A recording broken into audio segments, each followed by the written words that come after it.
नमस्कार दर्शक मित्रहरू, मनको भाव हेर बस्नुभएका तपाईँ सम्पूर्णमा न्यानो अभिवादन। यतिखेर हामी माङ्सेबुङ 4 र चुलाचुलाई 4 इलामको सिमानामा छौँ। यो त्यस्तो ठाउँ हो जहाँ पुगिसकेपछि अद्भुत शक्ति प्राप्त हुन्छ। जब पर्यटक यो चुचुरामा पुग्छ तब सारा थकान भुलिदिन्छ।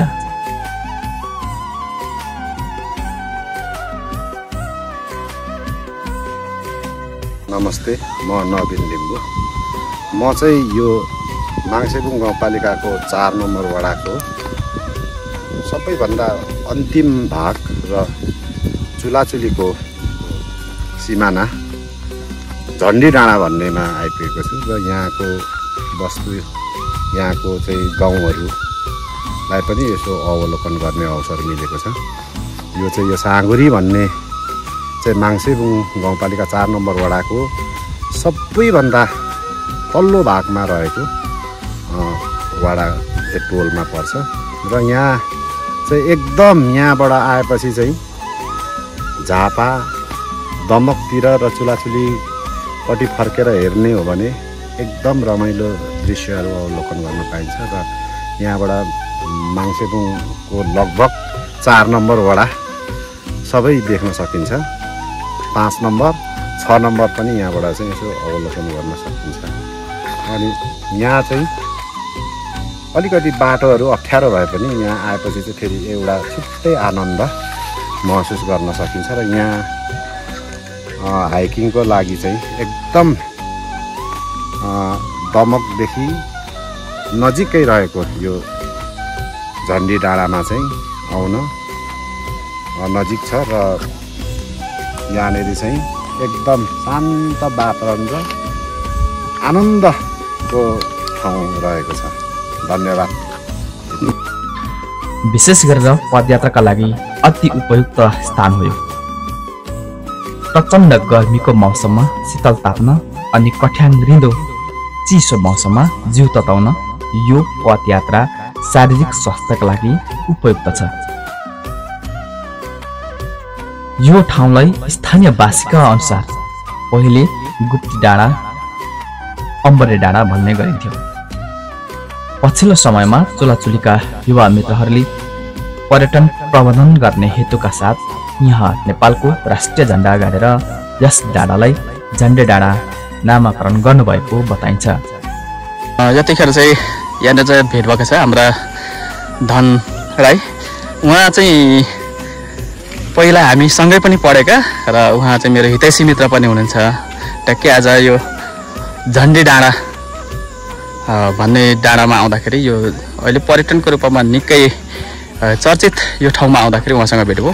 उहाँ चाहिँ यहाँको स्थानीय पनि हुनुहुन्छ र थोरै हाम्रो धनजीलाई पहिला आफ्नो बाल्यकाल तपाईँ त यहीँ हुर्किनु भएको होइन? पहिला यहीँ हुर्किनु भएको। अब यो क्षेत्र चाहिँ कस्तो थियो अथवा यो चाहिँ अहिले झन्डे डाँडा भनेर चिनिन्छ, पहिला चाहिँ के नामले चिनिन्थ्यो? नमस्ते सबैभन्दा अहिले यो चाहिँ अब कस्तो हो भने यो पहिले नाङ्गे डाँडा मात्रै भन्थ्यो, यसलाई गुप्ती डाँडा भन्थ्यो। नाङ्गे डाँडा भनेर चिनिन्थ्यो र गुप्ती डाँडा भनेर चिनिन्थ्यो प्रायः जस्तो यसलाई।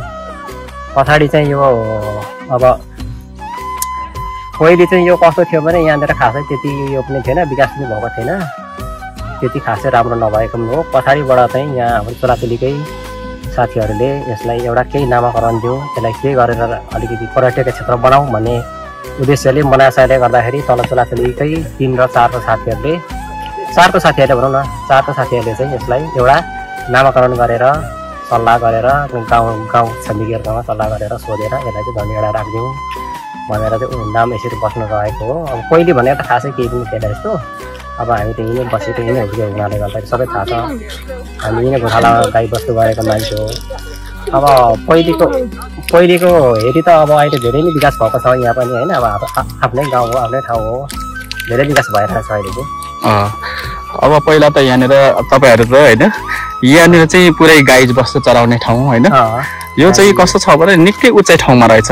यो चाहिँ अब उतिखेर नाङ्गे डाँडा भनिन्थ्यो होइन, गुप्ती डाँडा पनि भनिँदो रहेछ। त्यसै गरी एउटा नाङ्गे चुली पनि भनिन्छ नि, नाङ्गे चुली पनि यही आसपासमा छ भन्ने कुरा सुनिन्छ। नाङ्गे चुली यही आसपास हो, अलिक परतिर पर्छ यहाँदेखि। हजुर। सायद यहाँदेखि देखिन्छ कि देखिँदैन उतापट्टि कता पर्छ देखिन्छ होला यो डाँडालाई भन्छ नाङ्गे चिनी भनेर यहाँदेखि कति टाढा छैन क्या अब नजिकै हो यो यही देखेको हजुर यही पार यो जङ्गललाई नाङ्गे चुली भन्छ त्यही भनेर यसरी चिनिने नामाकरण रहेको छ पहिले अब यो अब पर्यटकीय क्षेत्र पहिले लकडाउनको भएको बेला चाहिँ यहाँ धेरै नै भाइरल पनि भएको थियो यो झन्डी डाँडा भनेर धेरैजनालाई थाहा पनि छ होला यहाँनिर धेरै टाढा टाढाबाट घुम्नको लागि हेर्नको लागि आउनु भएको छ यहाँनिर धेरै धेरै ठाउँबाट आएर बसी वरि जानुभएको यहाँनिर धेरै नै राम्रो भएको ठाउँ थियो यो अहिले पनि त्यही ठाउँ भइरहेछ राम्रै भइरहेछ अहिलेसम्म पनि ल धन्यवाद यहाँलाई जानकारी दिनुभएकोमा धनजीलाई धेरै धेरै धन्यवाद झापाको दमकबाट चुलाचुली ऐना पोखरी हुँदै माङ्सेबुङ 4 सागुरी फुटबल खेल मैदानसम्म मोटरसाइकलमा नै सहज रूपमा यात्रा गर्न सकिन्छ त्यहाँदेखि करिब 30 मिनेटको पदयात्रापछि पुग्न सकिन्छ झन्डे डाँडा यो डाँडा सबैभन्दा अग्लो डाँडाको रूपमा रहेको छ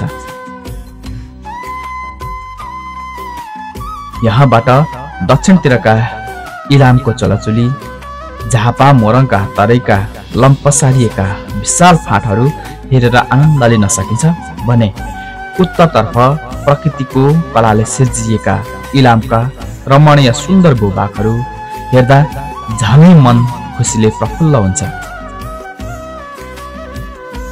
यो ठाउँमा आइपुग्दा एकैछिन भए पनि स्वच्छ वातावरणमा रमाउन सकिन्छ चापिलो जमातको कोलाहलबाट टाढा भई मनमा शान्ति मिल्छ स्थानीयवासीका अनुसार यस क्षेत्रमा गएको कोरोनाको कहर तथा मानिसहरूको आवत जावत बाक्लिएको हो यहाँ भ्रमण गर्न आउने आन्तरिक पर्यटकहरूको घुइँचो लाग्ने गर्थ्यो अहिले पनि असोजदेखि वैशाखसम्म टाढा टाढाबाट घुम्न आउनेहरूको संख्या शनिबार र बिदाको दिन बाक्लै हुने बताउनुहुन्छ पहिला पहिला त अब टाटा यता बिर्तामोडतिरबाट यता के भन्छ इटरी कता कताबाट आउँथ्यो पहिला पहिला चाहिँ अहिले पनि आउनु चाहिँ गर्छ थोरै थोरै तर अहिले चाहिँ अब गर्मीको सिजन भयो होइन बर्खाको टाइम भयो त्यही भएर पनि होला पहिला लकडाउनको समयमा चाहिँ यस क्षेत्रलाई स्थानीय सरकारवालाले पर्यटन क्षेत्रको रूपमा विकास गर्ने हो भने प्रचुर सम्भावना बोकेको ठाउँ हो झन्डे डाँडा